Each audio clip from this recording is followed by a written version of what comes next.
warahmatullahi wabarakatuh. Alhamdulillah wassalatu wassalamu ala rasulillah wa ala alihi wa sahbihi wa man wala, amma ba'd. Ayoul ikhwah a'azzani wa a'azzakumullah. Kita lanjutkan pembacaan Al-Adabul Mufrad. Berkata Imam Al-Bukhari rahimahullah,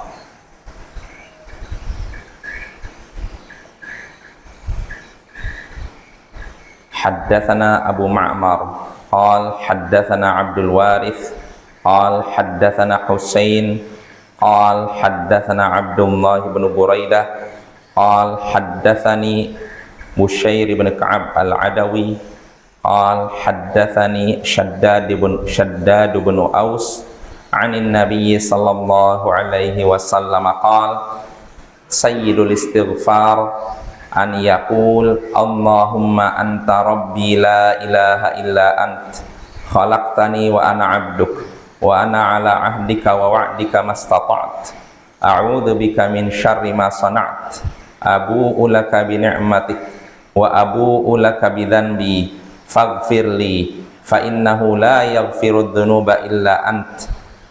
Qal man qalaha minan nahar muqinan biha famata min yaumihi qabla an yumsi fahuwa min ahlil jannah wa man qalaha minal lail wa huwa muqinun biha famata qabla an yusbih fahuwa min ahlil jannah. Telah menceritakan pada kami Abu Ma'mar, ia berkata telah menceritakan pada kami Abdul Warith, ia berkata telah menceritakan pada kami Husain, ia berkata telah menceritakan pada kami Abdullah bin Buraidah, ia berkata telah menceritakan padaku Bushair bin Ka'ab al-Adawi, ia berkata telah menceritakan padaku Shaddad bin Aus dari Nabi sallallahu alaihi wasallam. Beliau bersabda, Sayyid al-istighfar, pemimpin istighfar, yaitu dengan mengucapkan Allahumma anta rabbi la ilaha illa ant. Ya Allah, Engkau adalah Tuhanku, tidak ada yang berhak disembah kecuali dirimu. Khalaqtani wa ana 'abduk, Engkau telah menciptakan aku dan aku adalah hambamu. Wa ana 'ala ahdika wa wa'dika mastata'tu, dan aku sesuai terikat dengan janji dan ikrarku kepadamu semampuku. A'udzu bika min syarri ma sana'tu, dan aku berlindung padamu dari keburukan apa yang telah kulakukan. Abu'u laka bi ni'matik, aku kembali kepadamu dengan membawa nikmatmu. Wa abu'u laka bi dzanbi, dan aku kembali kepadamu dengan membawa dosaku. Faghfirli, maka ampunilah aku. Fa innahu la yaghfiru dzunuba illa ant, karena sesungguhnya tidak ada yang mengampuni dosa kecuali Engkau. Nabi bersabda, siapa yang mengucapkan ini di waktu siang dalam keadaan yakin lalu meninggal di hari tersebut sebelum masuk di waktu sore, maka ia termasuk ahli surga, penghuni surga. Dan siapa yang mengucapkan ini di malam hari dalam keadaan yakin lalu meninggal sebelum masuk di waktu subuh, maka ia termasuk penghuni surga, dia adalah ahli surga.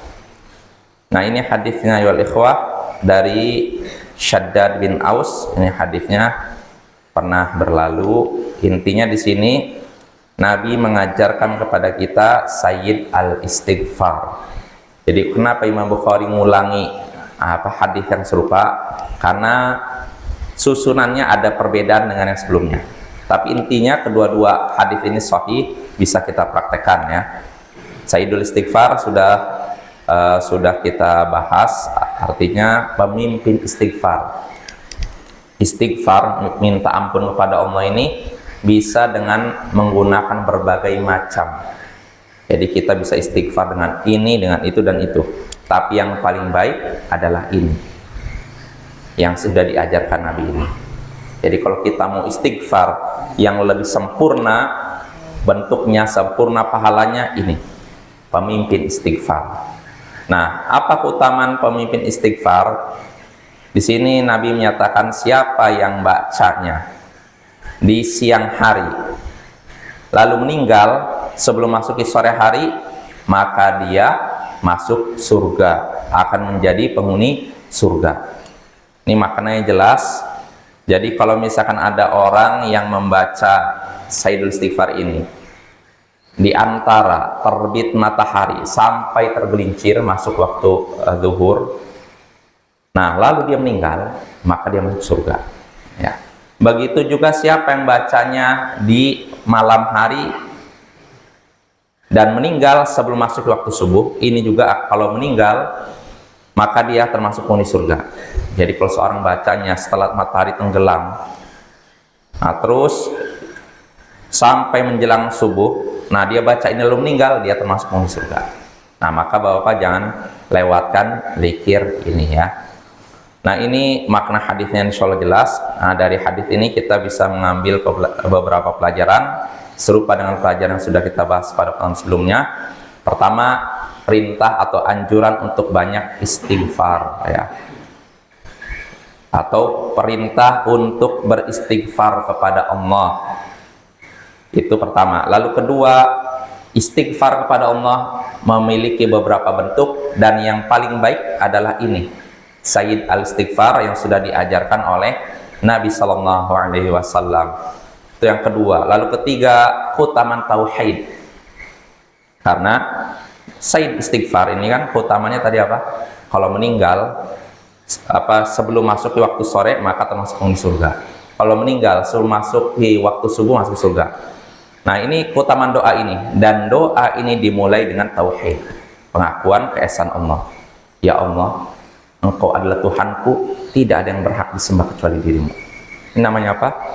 Tauhid, ya. Lalu faedah berikutnya yang bisa kita petik dari hadis ini, salah satu adab dalam berdoa yaitu mengakui kekurangan kita, mengakui kesalahan kita, dosa kita. Nah ini termasuk adab yang baik dalam berdoa supaya doa kita dikabulkan oleh Allah. Lalu faedah berikutnya, hendaknya seorang mengakui kekurangan dirinya dan juga mengakui nikmat yang Allah berikan kepadanya. Nah ini termasuk adab yang baik, yaitu seorang pertama mengakui lemah. Dari sisi apa? Dia punya kesalahan. Lalu kedua, nikmat yang ada pada dirinya itu semua dari Allah. Wa ma bikum min ni'matin faminallah. Nikmat apapun yang ada pada diri kalian, maka itu dari Allah. Lalu faedah berikutnya yang bisa kita petik dari hadis ini, anjuran untuk tidak atau larangan untuk berputus asa dari rahmat Allah. Karena Allah lah yang mengampuni dosa-dosa kita, maka hendaknya kita minta ampunan kepada Allah. Wassallallahu ala nabiyyina Muhammadin wa ala alihi wa sahbihi ajma'in, wa akhiru da'wana anil hamdulillahi rabbil alamin. Assalamualaikum warahmatullahi wabarakatuh.